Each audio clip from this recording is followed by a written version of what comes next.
बाबा, आज येताना बासुंदी घेऊन या ना. अगं, कालच आपण आईचा वाढदिवस होता म्हणून आणली होती ना. ऐकलं, गोकुळची बासुंदी पुन्हा खावीशी वाटतेय. खरं सांगू, मलाही खावीशी वाटतेय. पुन्हा पुन्हा खावीशी वाटणारी गोकुळ बासुंदी. प्रत्येक गाव हे पर्यटनाचं ठिकाण आहे, पण कुणकेश्वर हे पर्यटनाचं आणि आनंदाचं हॉटस्पॉट आहे. असं आनंदाचं हॉटस्पॉट अजून बनवा, असं प्रतिपादन पर्यटन विभागाचे उपसचिव संतोष रोकडे यांनी कुणकेश्वर येथील आंबा महोत्सव उद्घाटन दरम्यान केलं आहे. पाहूयात. प्रत्येक गाव हे पर्यटनाचं ठिकाण आहे, पण कुणकेश्वर हे पर्यटनाचं आणि आनंदाचं हॉटस्पॉट आहे. असं आनंदाचे हॉटस्पॉट अजून बनवा. या भागातील आंब्याचं रोप नेऊन दुसरीकडे लावलं म्हणजे त्या भागातील मातीत देवगड हापूस होत नाही. पण सध्या सगळीकडे देवगड हापूस बॉक्सचीच चर्चा जास्त होते, पण त्यात देवगडचा हापूस नसतो.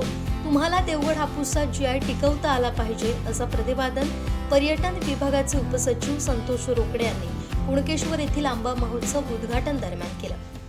असं काही नाही आहे. आमचे डायरेक्टर ऑफ टुरिझमची तुम्ही वेबसाईटवर गेला, महाराष्ट्राच्या वेबसाईटवर, तिथे ही अट आता काढली दिसेल तुम्हाला. त्याच्यामध्ये लेटर ऑफ इंटेंट की सरकार तयार आहे तुम्हाला होमस्टे किंवा आमच्यासाठी लोन देण्यासाठी. एवढं काफी आहे तुमच्या बँकेत जाऊन रिपोर्ट देण्यासाठी.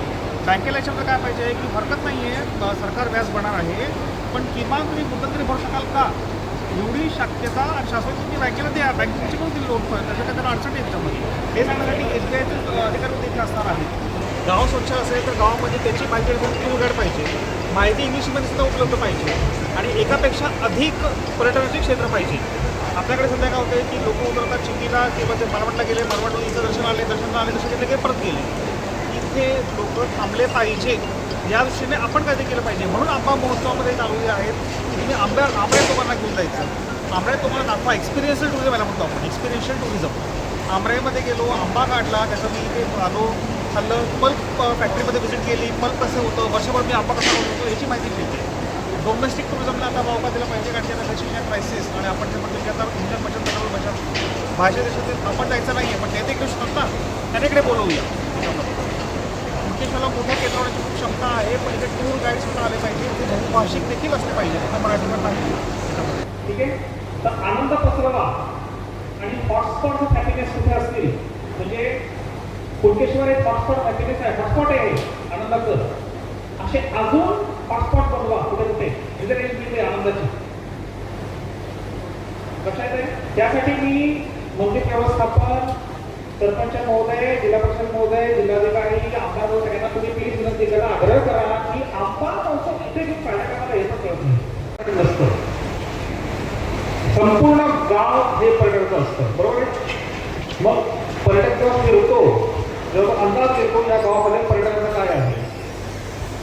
आणि आनंद या गावाचा आहे की इथे आता सरपंच महोदयांनी आणि ट्रस्टांनी सांगितलेलं आहे की गावामध्ये तुमच्याकडे इलेक्ट्रिक चार्जिंग मशीन आहे, ATM वॉटर आहे, प्लास्टिकमध्ये वॉटर आहे, प्रदूषणमुक्त गाव आहे, कंटामुक्त गाव आहे, भांडण नाही. परंतु हे सगळं आहे, हे पर्यटकांना कसं कळेल हे तर मला आत्ता कळलं त्याच्यानंतर. आमच्या तर कुठल्याच लोकांना माहीत नाही. हे आमच्या देशात आता कळलं चार्जिंग EV चार्जिंग मशीन आहे.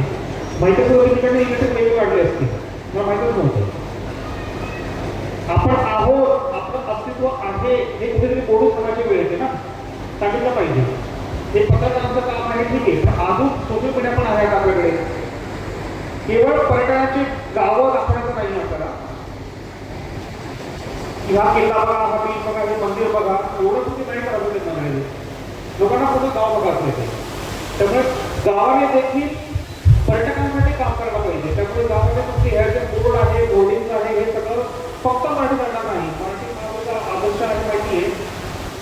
आपल्याकडे चिपी एअरपोर्ट आहे माहिती सगळ्यांना, सुरू झाला येतो.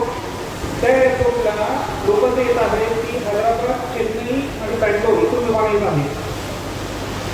आणि खूप मोठ्या प्रमाणामध्ये तमिळ, तेलुगू, कन्नड लोक येतात आपल्याकडे. ही मालवणचा होता, आई म्हणजे मालवणची आहे म्हणतो. तिथे मुळामध्ये सुरू केलेला आहे बहुभाषिक बोलणारे गाईड्स, टूर गाईड्स. आणि टूर गाईड्स कुणकेश्वरमध्ये नाही, आपल्याला निर्माण करायला पाहिजे. टूर गाईड हे बहुभाषिक असते, ज्यांना बोलता येईल. आपल्या गावाची माहिती सांगता येईल. ही पहिली आपल्याला करावं लागेल. आणि आपलं गाव जर आपण आता मेंटेन केलं आहे ते 100% झालं पाहिजे. 100% प्लास्टिक मुक्ती. मग ते प्लास्टिकच्या बाटल्या पण नको, प्लास्टिकचे बुके पण नको, प्लास्टिकचे हार्जे कप पण नको. त्याला पर्याय शोधले पाहिजे आणि ते स्वस्त पाहिजे, महागडे नाही. हे सगळं जेव्हा होईल तेव्हा लोक आपोआप इथं आकर्षित होतील आणि मग त्यांची आपण प्रसिद्धी केली पाहिजे. आता हे होत असताना उद्देश काय आहे प्रचार वाढवण्याचा की लोकांची समृद्धी झाली पाहिजे. लोक देखील त्याच्यासोबत त्यांचा विकास झाला पाहिजे. श्रीमंत होत आहे रे, गरीब गरीब होत आहे रे, हे किती वेळा ऐकलं आपण? ऐकायचं नाही ना? आपण सुरू करायला पाहिजे. बाकी फिरती आहे ही आई योजना, ही माहिती आहे लोकांना? तुमच्या कोणाला माहिती आहे? कोणाला माहिती नसेल ती बाहेर त्याचा बोर्ड लावला आहे. 15 लाखापर्यंत बिनव्याजी कर्ज देणारी योजना आहे. आपण बँकेला कर्ज मागायला गेलं तर काय होतं? पहिली गोष्ट असेल तारण द्या, सिबिल स्कोर दाखवा, जामीनदार कोणी शिल्लक असतं ना. असं त्याचं काहीच नाही आहे. तुम्ही पर्यटनासाठी घरातल्या महिलेच्या नावाने योजना चालवा, ठीक आहे. त्याच्यामध्ये तुम्ही धार्मिक दुकान उघडलं असेल त्याचं पण चालेल. तुम्ही टुरिस्ट व्हेकल वापरा, होमस्टे करा, BNB करा, पर्यटनासाठी बस घ्या, टूर गाईडची ट्रेनिंग सुरू करा. अगदी भरपूर कोर्सेस आहेत. त्यांचे लुगडे वगैरे ते व्यक्ती आहेत. पर्यटन म्हणजे 2 क्षेत्र आहेत. एक आहे MTDC तुम्ही बघता आहात, पण ते तुम्हाला माहित नाही ते दुसरं क्षेत्र आहे पर्यटन संचालनालय. पर्यटन संचालनालय, डायरेक्टर ऑफ टुरिझम यांची ही टूर आहे. त्याचा तो माणूस आहे जो कन्सर्न व्यक्ती आहे, ज्यांना आम्ही स्टॉल लावले इथे. पुढे 3 दिवस मी तुम्हाला विनंती करतो, आपण सर्वांना सांगा, जिल्ह्यातल्या सगळ्यांना सांगा की प्लीज इकडे या, या व्यक्तीशी भेटा, बोला. आणि नंतर यांचंच ऑफिस आपल्या इकडे ऑफिस असेल, परंतु सगळ्यांनी योजनेचा लाभ घ्या, ठीक आहे. त्याबद्दलची आई योजनेची काय आहे माहिती उद्या मी देणार आहे संध्याकाळी 4 वाजता का 5 वाजता? 4 वाजता. संध्याकाळी 4 वाजता आपण ह्या ज्या गव्हर्नमेंट स्कीम्स आहेत सगळ्या त्याची उद्या इथे याच आवारामध्ये खूप देणार आहोत. आणि सकाळी 10 वाजता 10वी 12वी नंतरचे पर्यटन क्षेत्रातले कुठले कुठले कोर्सेस आहेत ते संधी आहेत उद्योजकतामध्ये ना, उद्योग करण्याकडे पर्यटन क्षेत्रामध्ये, तर कुठले कोर्सेस जॉईन केले पाहिजे याचे उद्या मार्गदर्शन आहे सकाळी 10 वाजता. कृपया आजच याची माहिती सर्वांना पोहोचवायची व्यवस्था प्लीज करा. सगळ्यांना लाभ मिळू द्या. कुठेतरी कोणत्या याच्यावर कोणाचा लाभ होईल तो त्याच्यामध्ये. आता आपल्याकडे रिसॉर्ट आहे आणि आपण टूर गाईड आपण होणार असू तर आमची योजना काय आहे? हा सुद्धा योजना आहे की तुम्ही वर्षभर करून घ्या टूर्स केल्या, डोमेस्टिक टूर्स, आणि तुम्ही त्याचं 20 लाखापर्यंत बिझनेस केला, समजून घ्या. फक्त महाराष्ट्रातल्या लोकांना किंवा महाराष्ट्रातील लोकांना इथे तर तुम्ही जेवढा काही GST गोळा केलेला असेल 18% आपण म्हणतो ना, तर 9% परत तुम्हाला देऊ. चांगली योजना आहे. तुम्ही रिसॉर्ट बांधा आणि रिसॉर्ट चालवा. रिसॉर्ट चालवण्यासाठी तुमची स्टॅम्प ड्युटी माफ करू, ठीक आहे. रिसॉर्टचे कमर्शियल आहे, त्याच्यामध्ये इलेक्ट्रिकल आम्ही तुम्हाला डोमेस्टिक लावू, प्लस तुमच्याकडे 6 लोकांचा जो पगार तो अर्धा पगार सुद्धा आमच्याकडे चालू जाऊ ऑपरेटिव्ह स्कीमसाठी, ITC ऑपरेटिव्ह स्कीम्स अंडर, आणि प्लस 10 वर्षासाठी अर्धा GST परत. ह्या योजना तुम्हाला माहिती आहेत का नाही माहिती आहे? महाराष्ट्र tourism.gov.in च्या वेबसाईटवर जावा, ते पहा. पण आत्ता 3 दिवसासाठी तरी हा माणूस बसलेला आहे तेवढी माहिती घेण्यासाठी या. मी उद्या पण करणार आहे. पण जेवढ्या काही महिला आहेत म्हणजे महिलांसाठी योजना घ्या.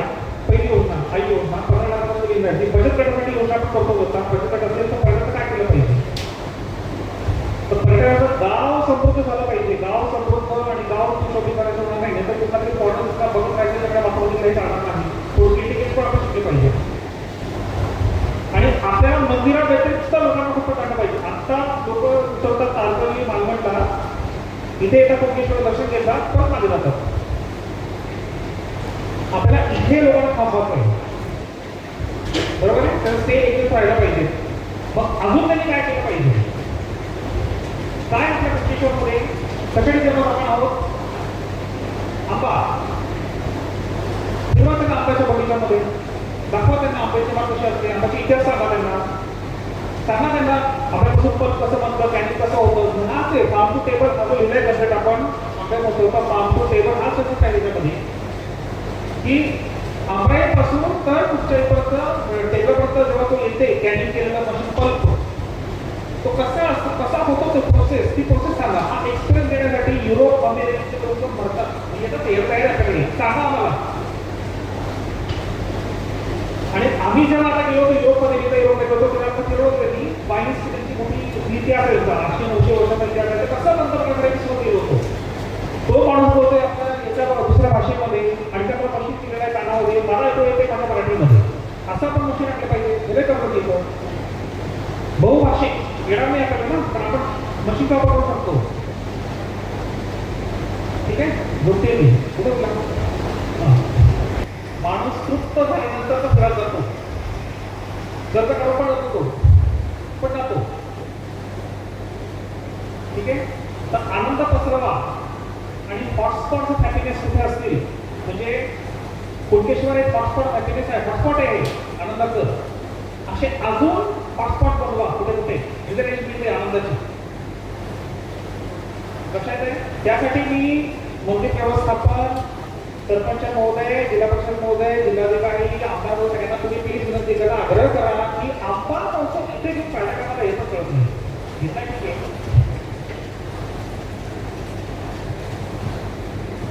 आता फायदे ते माझं म्हणणं आहे तुमचे आंबे घेऊन जाऊ ना आपण दिल्लीला. असं दिल्लीला जाऊ शकतो, अमेरिकेत जाणार नाही आपण आता विमान म्हणजे आपल्याला.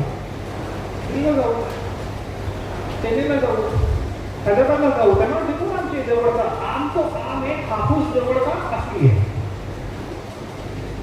बाकी सगळे आम होते. माझा असिस्टंट आहे मंत्रालयामध्ये समजतो सर यवतमाळमध्ये हापूस आंबा करू. यवतमाळला कुठे हापूस आंबा आला आता. ठीक आहे. तर आपल्याला आपला जवळचा हापूस आंबाला त्याला जे टॅग मिळेल त्याचे संस्कार इथे होतात रस्त्यावर वातावरण इथे मिळतं म्हणून तो इथे वाटलेलाच आंबा हा खरा असली जवळचा आंबा आहे. त्याला जे टॅग आहे, जवळचा टॅग आहे त्याला. पण तुम्ही ही रोपटी घेतली आणि घेऊन गेला यवतमाळला तिकडे वाटला तर तो हापूस नाहीये, त्याला तर हापूस समजता आहे. त्याची समज पहिले रद्द करा की असं काय होत नाही बाबा. जर रोपटं जरी केलं तरी तुला हापूस तरी मिळाला नाही जवळचा, तो इथेच मिळेल. हे शिकवलं गेलं पाहिजे. त्यामुळे आपणच पहिले सांगा डिस्क्लेमर की जरी तू रोपटं घेत असतील तरी खात्री नाही की तो हापूसच तुझ्याकडे थोडा काही तुझं गोळा मिळतो. बरोबर ना. संस्कार कुठे मिळतात इथंच. जमीन, कृपा आशीर्वाद, समुद्र आशीर्वाद, वारा, वायुदेवता, ऊन, आपले काही प्रेम दाखवत त्याच्यामध्ये आंबा येतो. त्याला तो बरोबर सगळं येतोय. पण हा तुम्ही घेऊन गेला कुठे तरी दुसरीकडे होणार नाही तसं ते. त्यामुळे देवगडच्या आंब्याचं जीआय टॅग वाचवा. उत्सुक सगळेजण हापूस आंबा आमचा आहे आमच्याकडे लागलं तुमची देवगडचा टॅग समजून घेते. कुठे कोणी हापूस आंबा नाही लागलं कसं घेऊ. असं गेलं ना कसं टॅग लोकांचे टॅग काढून घेतलेले की सगळीकडे हापूस दुसरे काय लक्ष राहिले ते वाचवलं पाहिजे. आणि लोकांनी जो टूर गाईड असेल आपण ते आम्ही गावात 4-5 लोकांना विचारलं की टूर गाईड होण्यासाठी दृष्टीकोनाने यावं. आम्ही त्यांना विना मोबदला प्रशिक्षण देऊ टूर गाईडसाठी. ठीक आहे. तेव्हा टूर गाईड प्रशिक्षण घ्या आणि समृद्ध व्हा त्याच्यामध्ये. आणि त्याच्या पुढचं आपल्याला हॉटस्पॉट करायला पाहिजे आनंदाचे. म्हणून त्यातला एक हॉटस्पॉट आहे की आपल्याकडे स्कूबा डायव्हिंगचा क्लब सुरू होते आपल्याकडे MPSCच्या याच्यामध्ये.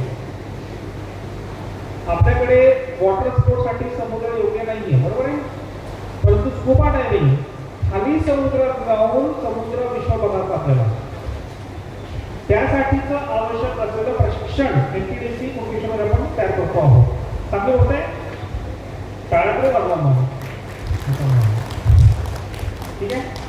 पण त्यासाठी जी पाहिजे आपल्याकडे बाकी काय नको. वयाचे कळतं नाही कुठल्या वेळात याच्यामध्ये. सध्या हे प्रशिक्षण आपण इथे देतो तारकर्लीमध्ये आणि मालवणला आपण कंट्रोल पण देतो याच्यामध्ये. आपल्याला इथे आपण कुणकेश्वर सुरू करणार त्याच्यामध्ये. तर आता मी जे घोषणा केलेला आहे की त्या कोणीतरी लक्षात ठेवून त्याप्रमाणे आपल्या गावाचा समृद्धी विकास होण्याकडे काळजीपूर्वक कोणत्याही पावले टाकावी ही विनंती. ग्रामपंचायत असेल, देवस्थान असेल, संबंधित संस्था असतील आणि पर्यटन विभाग असेल. तर आजचा बघितला तर कार्यक्रम एवढा सुंदर या ठिकाणी आहे तर मला वाटतं आम्ही कमी पडलं असं म्हटलं तर वावं ठरणार नाही. तर त्या एवढा अशा प्रकारचं व्यासपीठ आमच्या सर्व अंबाबागांना मिळालं असतं किंवा आमच्या भाविकांना भक्तांना मिळालं असतं तर मला वाटतं कुठल्या कुठे हा कार्यक्रम जाईल, पण याच्याही पेक्षा भरपूर तो कार्यक्रम झाला असता. तर या निमित्ताने मी एवढं सांगितलं की ज्या काही योजना आहेत त्या योजना आमच्या तरुण पिढीसमोर नेऊया, एक आवड निर्माण करूया आणि आपल्याला जे जे काही गावात चांगले निर्माण करायचं आहे, प्लास्टिक मुक्त गाव असेल किंवा आणि काय अशा प्रकारच्या गरजेच्या गोष्टी असतील, तर चांगल्या गोष्टी करण्यासाठी आपण त्या सगळ्यांना हातात हात घालून पुढे नेऊया असं मला वाटतं. या ठिकाणी बरंच काही बोलावंसं वाटतं.